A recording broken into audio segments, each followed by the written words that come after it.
ټول واړه هلکان به چې پیدا کېدل الالولي د فرعون لعین فرعون طالبانو روح المانی دلته اشاره ورته کړې خو اصل کې دا خبره په تفسیر روح البیان کې ما تاسو ته ویلي دی چې کله داسې وایي قال مفتي الدیار الرومیه بیا د تفسیر روح البیان مولا تیر مراد ده نو هلته طالبانو نقل کړی فرعون طالبانو دوه خبرې دي په فرعون کافر کې یوه خبره خو دا ده چې دی څوک و اصل کې روح المانی دلته نقل کړی ده کان عطارا باسفهان دی اصل کې اترپروش و اسفهان د ایران کې نو دی غجو بیا قرضونه ډېر سو قماربازو دا بلا وهلی بیا قرضونه او دینونه پې ډېر سول بیا راوتښتېدو شام ته بیا شام کې چې یو څه وخت یې تېر کړ بیا طالبانو مصر ته لاړل مصر ته چې لاړو نو پخوا خو بازارونه دیوالونه چارپیرونه اوله چې ولیدله نادره دا ولیدله چې باندې به د یوې روپۍ دومره ډېرې هندواڼې کېدلې که نه بازار کې یوه هندواڼه په یوه روپۍ وه ویلې ښه تجارت ته که نه قرضونه به خلاص کړي بس طالبانو یوه پنډه یې په یوه روپۍ باندې هندواڼو واخیستله چې کله یې بازار ته ننویستله دومره ډېر هغه ولاړ د مالیاتو ټکسونو والا نو دا بس دلته یې ترې واخله حاجي کې به هغه ترې واخیستله پاټک کې څه ورته وایي اخر بازار ته چې ننوته یوه ده نه پاتې سوی په یوه روپۍ خرڅه کړنې دا تاوان ده دا خو دې طالبانو ځان سره ویلي چې یو بل کار به وکړي بیا داسې وکړل ته یوه هدیره وله دې هدیرې ته ورغی فرعون د فرعون هدیرې ته ورغی نو بس خلکو به چې مړي راوړل چې ده ورته ویل چې دې نه بادار څوک مړی ښه ما ته 5 روپۍ راکوئ خلکو پوښتنه نه کوله چې ولې بس راکوئ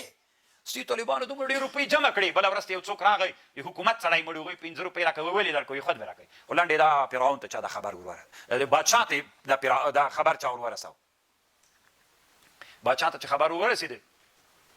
نو بادشاه دی وغوښت چې دی وغوښته نو بادشاه ورته ویلې ولې دې داسې کول وي دا مې ښه کول د دې په خاطر باندې چې ته مې وغواړې دغسې زه بادشاه سره چا کېدولم که نه غریب سړی وم بس طالبانو بیا یې ورته ویلې وي دا خو داسې خلک قمقل خلک ول ما چې تا دا رعیت وکته ستې مې 1000 څوک ګټې کوي تیم کوه ستې بیا بادشاه له ځان سره که بیا دومره غټه رتبه ورکړه ځکه چلباز و چلونه یې ډېر زده و بیا دومره غټه رتبه ورکړله بادشاه ویلي که زه مړ سوم دی به بادشاهي نو دا یوه خبر داسې نقل ده دلته چې دی اصل کې د اصفهانو ولید بن مصعب بن ریان نوم و اصلي ولید بن مصعب بن ریان او طالبانو معنا یې چې د فرعون ابن ایاس الحنفیه او عالم ترسوي یو کتاب جوړ کړی بدائع الظهور فی وقائع الدهور په دې کتاب کې لیکلي دي وایي دا فرعون چې ده لکه طالبان هم کله کله پوښتنه کوي فرعون څه ترکیب ده طالبانو ترکیب خو فرع د چا وه موږ مخکې مقدمه کې ویلې د معنا باندې به ځان معنا یې ته راته وکړه ترکیب یې زه درته وکړم طالبانو داسې چلو دا فرعون نوم چې ولید نو دی پلار یې مړ سوی دی قمار ډېر کوو مور به ورته ویلې چې و بچې قمار مه کوه که نه ستي طالبانو دا قمار کې هر څه وپللو مور ته یو ورځ ویلې وی انا عون نفسي مور ورته ویلې دا قمار مه کوه ګوره بیا به هغسې هغه ورته ویلې مور تا کار نسته انا عون نفسي زه مې د خپل ځان کومک زه کوم تا نه کومک نه غواړم ستي نوم عون سو تاسې که فکر وکړئ په دې کور و کلي کې که نه بعضې چې لږ د یو چا نوم سره هغسې کلي کې همغه نوم سي داسې که نه تاسو ته معلومات دي ته به څه درته وایم نو کورنۍ کې اکثره داسې بس عون یې نوم سو طالبانو عون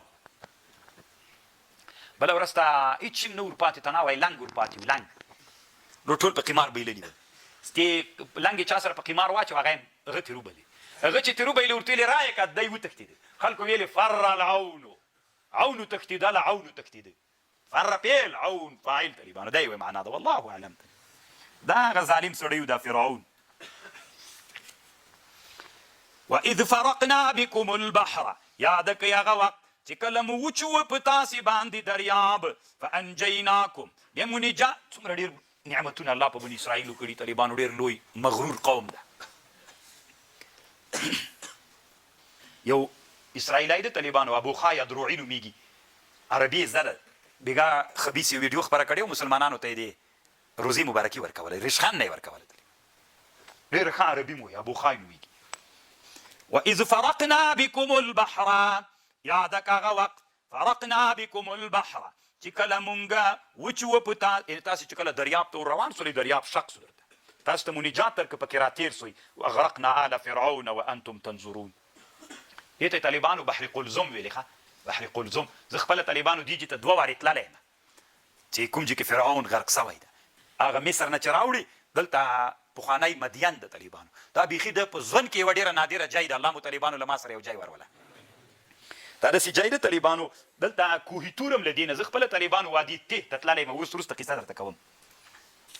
ګرځېدل خو ډېر ښه طالبانو چې وګرځېږي فانجیناکم واغرقنا آل